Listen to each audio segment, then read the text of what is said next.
दुनिया रे एमिति अनेक जगह अछि जहा रहस्य रे परिपूर्ण होई रहिछि। एहा भितरु एमिति अनेक जगह रहिछि जहार रहस्य आज पर्यंत केही भी खोजी पाई पारु नाहंती। एहा सत जे विज्ञान रो एते प्रगति होइथिले मध्य वैज्ञानिक माने एहार कारण जानिबारे असक्षम होइछंती। आज आमे एही वीडियो रे पृथ्वीर एमिति तीनोटी रहस्यमय स्थान विषय रे कहिबु जाहाकू सुनिला परे आपण निश्चय आश्चर्यचकित होइजिबे। नंबर 1 चालुथिबा पत्थर। कोन आपण माने केबे पत्थर चालुथिबार देखिछंती कि? एबे आपण माने भाबुथिबे पत्थर तो एक निर्जीव वस्तु, यह चलिबो किपरि? हां सांग माने आपण आश्चर्य हेउथिबे निश्चिंत, किंतु एही घटना संपूर्ण सत्य। कैलिफोर्निया रो डेथ वैली अंचल रे एमिति किछि पत्थर रहिछि जहा आपे आपे गोटे स्थानरु अन्य स्थानको गति करूछि। पत्थर रो एभली गोटे स्थानरु अन्य स्थानको गति करिवा घटना नासा वैज्ञानिक मानक मध्ये आश्चर्य करि रखिछि। एही पत्थर गोटे स्थानरु अन्य स्थानको आपे आपे चली थाए। आ सबुठारु आश्चर्य कथा हला एमानकर चालिबार चिन्ह मध्ये देखा जाए। एहा भितरु एमिति किछि पत्थर रहिछि जार ओजन 1 टन रु भी अधिक हेबो। पत्थर रो एभली चालिबा घटना वैज्ञानिक मानक मध्ये द्वंद्व रे पकाई देछि, किंतु एहा सत जे पत्थर गुडी को चालुथिबा अवस्था रे केही एहाकू देखि नाहंती। काहे केते वर्ष हेबो एही पत्थर सब चाली चाली अनेक गुडिए रास्ता अतिक्रम करि सारिछंती। 1972 मसिया रे एही रहस्य उपर परदा हटाइबा पई एक साइंटिस्ट टीम तैयारी करा गला। एही वैज्ञानिक दल अलग अलग पत्थर उपरे भिन्न भिन्न नाम लिखि आसिले। पाखापाखि 7 वर्षर अध्ययन परे वैज्ञानिक माने सेही स्थान रे जहा देखिले ताकू सुनिया परे आपनक विश्वासर सीमा रहिबो नाही। जेउ सब पत्थर उपरे वैज्ञानिक माने नाम लिखिथिले सेथि मध्यरु एमिति एक पत्थर थिला जहा निज स्थान रे 1 इंच भी घुंची नथिला। एही पत्थर नाम थिला केरिन। एहार ओजन पाखापाखि 317 केजी थिला। हेले सबुठारु आश्चर्य कथा हला वैज्ञानिक माने जेतेबेले किछि वर्ष परे पुणी एही पत्थर उपरे रिसर्च करिबाकू आसिले से समय रे केरिन पत्थर निज स्थानरु प्राय 1 किलोमीटर रास्ता पारी करि सारिथिला। किछि वैज्ञानिकक मतरे जोरे बहुथिबा पवन, राति रे पडुथिबा बरफ ओ भूमि रे थिबा खसडा माटी पई एही पत्थर माने गोटे स्थानरु अन्य स्थानकु चाली पारुछंती। हेले एहा केते दूर सत्य एहा उपरे आज मध्य गवेषणा जारी रहिछि। नंबर 2 चुंबकीय पहाड़।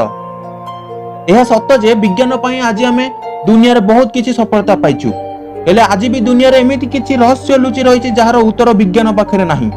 जम्मू काश्मीर रो लद्दाख रे थिबा लेह अंचल रे एमिति एक पहाड़ रहिछि जहा चुंबक पहाड़ रूपे परिचित। वैज्ञानिकक मतरे एही पहाड़ रे चुंबकीय शक्ति रहिछि। साधारणतः कार बस भली बड़ बड़ गाड़ी रे गियर पड़िबा द्वारा गाड़ी आगु को बढ़ी थाए। न्यूट्रल कर दिया परे गाड़ी आगु को गड़ी न थाए। किंतु सबुठारु आश्चर्यर कथा एही गाड़ी मानको जदि चुंबक पहाड़ पाखरे रखि दिया जाए तेबे एही पहाड़ गाड़ी को घंटा प्रति 20 किलोमीटर बेगरे निज आड़ को टाणी थाए। केवल कार बस नुहे, आकाश रे उडुथिबा जहाज मध्ये ही चुंबकीय पहाड़ द्वारा प्रभावित होई थाए। किछि पायलट को मतरे जेतेबेले से माने पहाड़ ऊपर देई गति करंती सेमानकु किछि झटका अनुभूत होई थाए। तेणु एही झटकार बंचिया पई सेमाने विमानर गति को बढ़ाई दै थांती। नंबर 3 अग्निर झरणा। दुनिया रे एमिति अनेक रहस्य लुचि रहिछि जाहाकु सुनिले आपण माने आश्चर्य हेबे निश्चिंत। हां सांग माने आज आमे एमिति एक रहस्य विषय रे कहिबु जाहाकु आपण माने विश्वास करि परिबे नाही। आपण माने तो अनेक स्थान रे अनेक सुंदर सुंदर झरणा देखिथिबे। प्रकृतिर एही सुंदर उपहार को आपण मन भरि उपभोग करिथिबे। हेले केबे आपण अग्निर झरणा विषय रे सुनिछन्ती कि?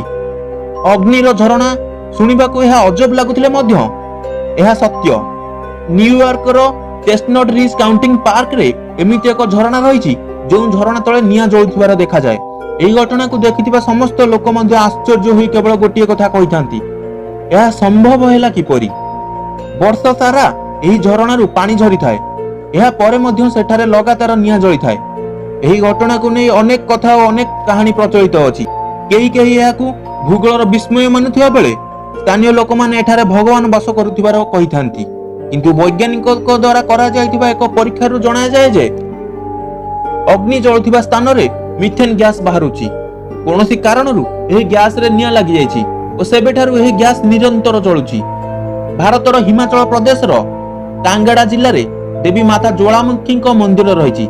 सेठारे मध्य काहे केते पुरातन कालरु एक अग्नि निरंतर जळि आसुछि। ଏହି ଅଗ୍ନି ଜଳିବା ପଛରେ ମିଥେନ ଗ୍ୟାସର ଭୂମିକା ରହିଛି ବୋଲି ବୈଜ୍ଞାନିକମାନେ ମତ ଦେଇ ଆସିଛନ୍ତି।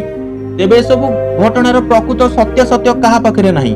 କିଛି ଲୋକ ବୈଜ୍ଞାନିକଙ୍କ ମତକୁ ମାନି ନେଉଥିବା ବେଳେ କିଛି ଲୋକ ଏହାକୁ ପ୍ରକୃତିର ଅଦ୍ଭୁତ ବରଦାନ ବୋଲି କହିଥାନ୍ତି। ତେବେ ସାଙ୍ଗମାନେ, ଆଜି ପାଇଁ ତ ଏତିକି। ଆପଣମାନଙ୍କୁ ଏହି 3ଟି ରହସ୍ୟମୟ ଘଟଣା ମଧ୍ୟରୁ କେଉଁ ଘଟଣାଟି ଅଧିକ ଭଲ ଲାଗିଲା ଆମକୁ କମେଣ୍ଟ କରି ଜଣାନ୍ତୁ। ପୁଣି ଦେଖାହବ ଆଉ ଏକ ନୂଆ ବିଷୟ ସହିତ ଆଗାମୀ ଭିଡିଓରେ। ଯଦି ଆପଣମାନେ ଏପର୍ଯ୍ୟନ୍ତ ଆମ ଚ୍ୟାନେଲକୁ ସବସ୍କ୍ରାଇବ କରିନାହାନ୍ତି ତେବେ ସବସ୍କ୍ରାଇବ କରିଦିଅନ୍ତୁ ଓ ପାଖରେ ଥିବା ବେଲ୍ ଆଇକନକୁ ପ୍ରେସ୍ କରନ୍ତୁ ଓ ଏହିଭଳି ରୋମାଞ୍ଚକର ଭିଡିଓ ସର୍ବପ୍ରଥମେ ଦେଖନ୍ତୁ।